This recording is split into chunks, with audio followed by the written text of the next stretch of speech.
All right, let's dive right into this explainer. Look, if you follow financial news, you hear acronyms and point drops thrown around literally every day. But today, we're taking a much sharper, comprehensive look at the actual mechanics behind those daily numbers. We're stepping right past the flashy headlines to map out exactly how global markets actually function. So here's our roadmap for today. We'll start with what is an index, put a spotlight on the FTSE, cover the top global market benchmarks, look at why tracking stock indexes actually matters, and finally, check out some platforms for beginner traders. All right, part one. What exactly is an index? Let's kick things off with a quick foundational refresher. Honestly, the easiest mental model here is to just think of an index like a grocery shopping basket, right? Instead of tracking the fluctuating price of a single apple or one loaf of bread, an index groups a whole bunch of different stocks together. This statistical measure lets us see how the entire basket is performing over time. It's a real game changer because it gives us immediate, incredible insight into broader market performance without us having to sit there and manually evaluate thousands of individual companies one by one. You know, financial experts love to use complex jargon to sound smart. But at the end of the day, past all that noise, an index just tells a very elegant, simple story. Is this specific collection of capital rising or falling? If the index is going up, well, the underlying assets it tracks are generally increasing in value. If it's falling, they're losing value. It really is that straightforward. Now, what's really fascinating here is the actual mechanics, how the sausage gets made, because indexes aren't all built the exact same way. In market cap weighted indexes, massive companies have the greatest influence. That means a giant tech conglomerate's performance is going to pull the index up or down much, much more heavily than a smaller company sitting in that same index. And that heavily contrasts with price-weighted or equally weighted methodologies, where the influence is distributed entirely differently. Understanding this structural difference is absolutely crucial. It helps you realize exactly what forces are actually driving the market numbers you're tracking. Moving right along to part two, spotlight on the FTSE.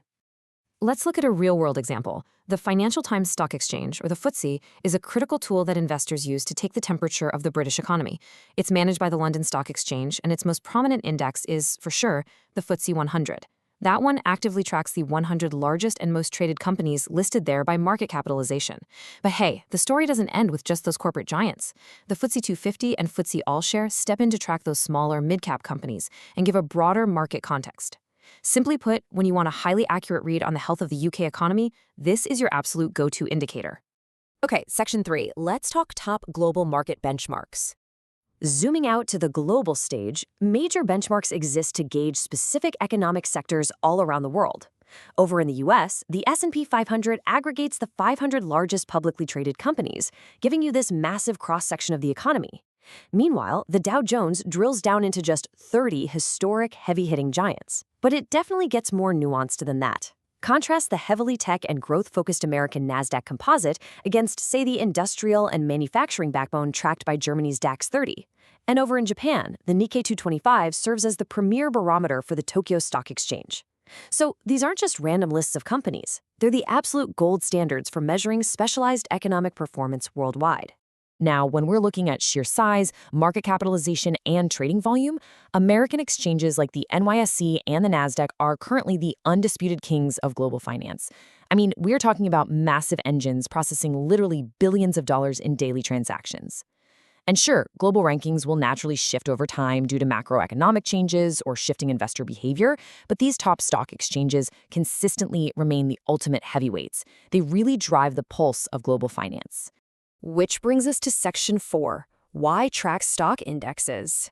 So why does any of this actually matter to you? Beyond just watching a news anchor say the market is up today, tracking these indexes is really about utilizing critical navigational tools.